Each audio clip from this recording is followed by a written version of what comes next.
Online reputation management strategies that's working in 2026.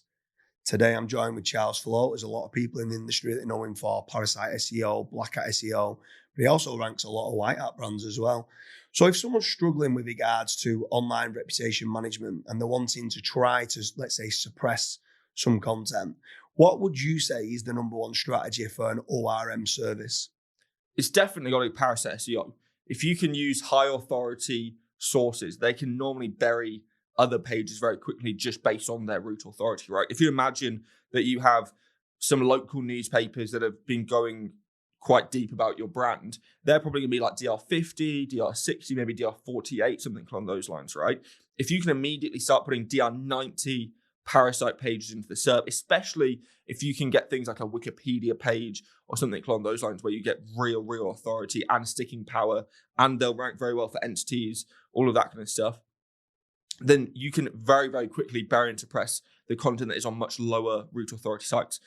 Now, if those other negative sentiment sites are in volume, so you're talking you have 50, maybe 60, 70 pages in your SERP that are very negative towards you, and that is now building a negative consensus in your SERP, then you need to build an overwhelming number to be able to offset that. And there's not normally enough DR90s in the world to be able to go and build that amount of pages out there. So now you're starting to look at which parasites have niche authority and topical authority to be able to rank for your specific site focus.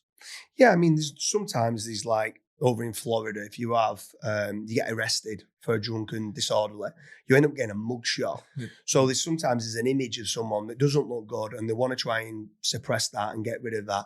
What would you do for image ranking? Or is it literally just a case of still writing these positive sentiment articles on the high DR sites and adding different images put in there to try and suppress that and outrank it with the images? That's definitely one tactic you can go down, and it does work very well. However, image search rankings tend to be a bit different to your organic rankings. And there are certain sites, certain image sizes, file sizes, all of that kind of thing that are going to rank better than others, right? If you're trying to get a 5 megabyte picture file to rank in Google Images, best of luck to you, you know what I mean?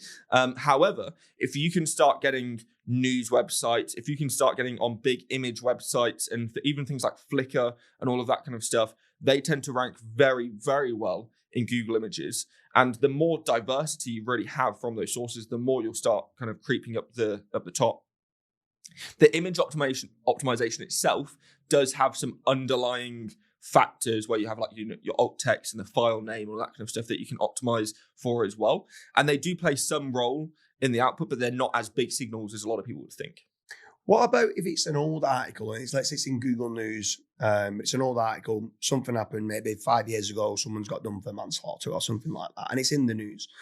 How can they sync that? Can freshness of new articles kind of sync the old one? Yes, so freshness does work in Google News specifically. However, if your SERP in traditional Google gets a top stories box, that's what's generally triggered by freshness more than Google News.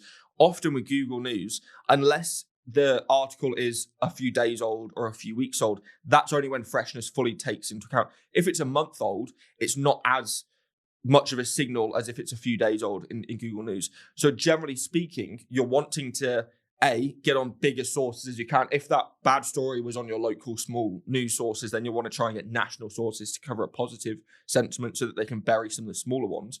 And then B, you want to having a bigger volume. So if you got covered 5 times here, you want to try and get covered 50 times here just so that the consensus is showing the same story over and over again. So we hope you like the online reputation management strategies that's working in 2026. Make sure you check out the links in the description. There's quite a few other topics that I'm talking with Charles on about powering up your backlinks. It's another great ORM strategy where you might have some positive sentiment articles now ranking, could be below the negative sentiment. By powering those up, it can end up leapfrogging it to sync it onto page 2. Charles, it's been an absolute pleasure. Thanks for having me.